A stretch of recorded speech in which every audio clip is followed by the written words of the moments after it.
अगर आप बिजनेस नहीं करते हैं तो चांस है कि आप काम करते होंगे किसी और के लिए। अब ये अगला कौन हो सकता है जिसके लिए हम लोग काम करते हैं? या तो मल्टीनेशनल कंपनी होगा, एमएनसी, या गवर्नमेंट ऑर्गेनाइजेशन। वर्कर क्लास यही दो जगह इंगेज है, या तो मल्टीनेशनल कंपनी में है या गवर्नमेंट ऑर्गेनाइजेशन में।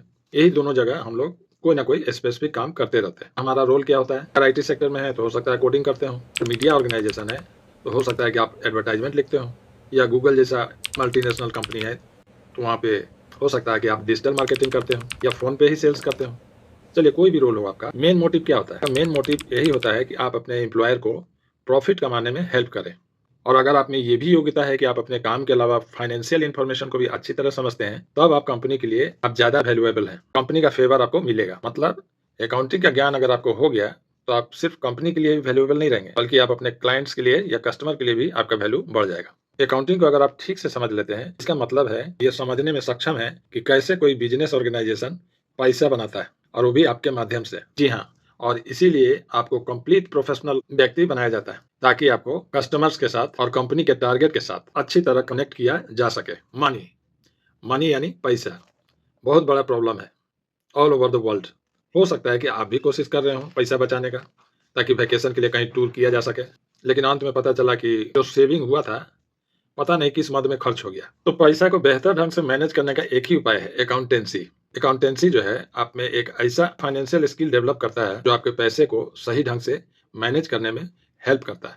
अपने खर्चे को ट्रेस भी कर सकते हैं और उसे अलग-अलग कैटेगरी में बाँट भी सकते हैं कि खर्चा ज़रूरी खर्चा है तो उसका कैटेगरी एसेंशियल एक्सपेंस में डाल दीजिए, गैर ज़रूरी है तो नॉन एसेंशियल्स में डाल दीजिए। मतलब कैटेगराइज़ कर सकते हैं, और साथ ही साथ प्रभावी ढंग से अपने इनकम को बजटिंग भी कर सकते हैं। आप अपने गैर ज़रूरी खर्चों पर निगरानी रख सकते हैं, और जब गैर ज़रूरी खर्च पर निगरानी रहेगा, तो आप जो दिन भर में 10 बार चले जाते हैं चाय पीने, उस पर ब्रेक लगेगा। मूवी देखने पे और जो नाइट पार्टी डेली बेसिस पे कर रहे हैं, पता चलेगा कि सब गैर ज़रूरी खर्चा है, तो आप उसको कम करके अपने ज़रूरी खर्च, जैसे ऑफ़िस का रेंट हुआ या फूड फॉर द फैमिली हुआ, उसका पेमेंट आप टाइमली कर सकते हैं। अब आप समझ गए होंगे कि अकाउंटिंग है क्या? अकाउंटिंग एक ऐसा प्रोसेस है, जिससे हम लोग फाइनेंशियल इन्फॉर्मेशन पैदा करते हैं, प्रोड्यूस करते हैं।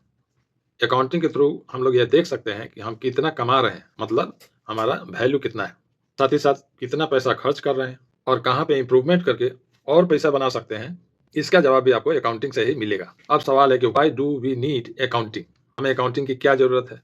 चलिए एक सीन विजुअलाइज़ करते हैं, उससे समझ में आ जाएगा कि अकाउंटिंग की क्यों ज़रूरत है। मान लीजिए आपका अपना एक बेकरी स्टोर है, जहाँ one of the best cream cake मिलता है, और आपका बेकरी स्टोर वर्ल्ड फेमस है, फॉरेन कंट्री से भी आपको ऑर्डर्स मिलते हैं।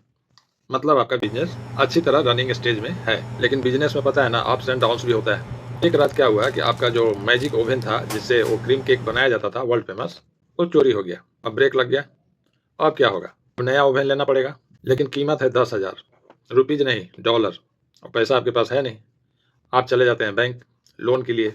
अब आपके पास अकाउंटेंट तो था नहीं, यानी फाइनेंशियल इन्फॉर्मेशन आपका मिसिंग है। और जब बैंक पहुँचे लोन के लिए, तो यहीं से आपका टर्निंग पॉइंट शुरू हो जाएगा, और समझ में आएगा कि अकाउंटिंग क्यों ज़रूरी है। जहाँ लोन ऑफिसर आपसे पूछेगा, कितना प्रॉफिट कमाया इस साल?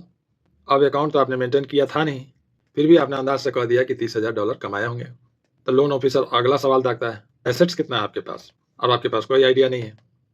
फिर अगला सवाल, कर्जा कितना है आपका?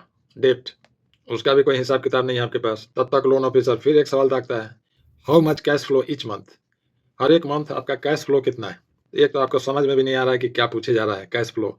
आप सोच रहे हैं कि वाटर फ्लो तो सुने थे, ये कैश फ्लो क्या कह रहा है? आपके पास कोई फाइनेंशियल इन्फॉर्मेशन मौजूद नहीं है, तो लोन ऑफिसर ने आपका लोन को रिजेक्ट कर दिया, क्लियरली आपसे कह दिया नो। हमारे कहने का यही मतलब है कि अगर आप उसको मेंटेन करके रखते तो एसेट्स आपको टैली में क्लियर कट एसेट्स डिस्प्ले होता है।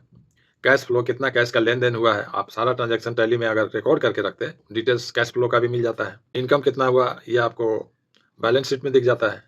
एसेट्स कितना क्रिएट हुआ ये भी बैलेंस शीट में दिख जाता है। अकाउंटिंग यानी फाइनेंशियल इन्फॉर्मेशन, तो आप जो रोल प्ले कर रहे हैं उसके अलावा आपको अकाउंटिंग को भी ज्वाइंटली लेके चलना होगा। Okay, thank you. वीडियो अच्छा लगा है, इसको लाइक करके ज़्यादा से ज़्यादा लोगों तक शेयर कीजिए, कमेंट के माध्यम से अपना रिस्पॉन्स दीजिए, हमारे चैनल का सब्सक्राइब कर देंगे। दिल पे किसी का इख्तियार होता कहाँ है।